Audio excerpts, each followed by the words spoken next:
Hello guys, probinsyano vlogger guys. Yan. Matagal-tagal tayo guys, hindi nakapag-vlog guys. Yan sa sitwasyon ng bagyo guys. Yan, tingnan nyo guys, yung mga palayan dito guys, hindi pa naani guys yan. Yan, nakatayo pa guys. Oh.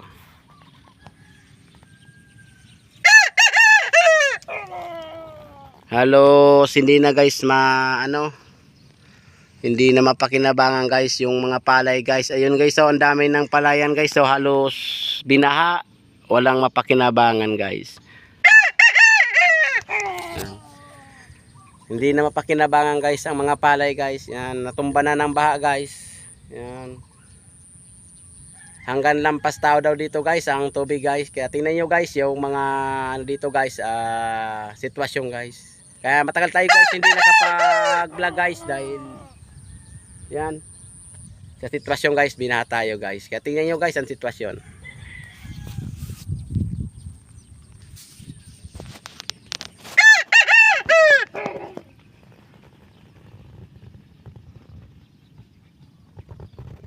Mga palayang guys, hindi pa naani guys. Yan, dapa dahil sa bagyo guys. Paano na ang ating Pilipinas? Bangon Pilipinas guys.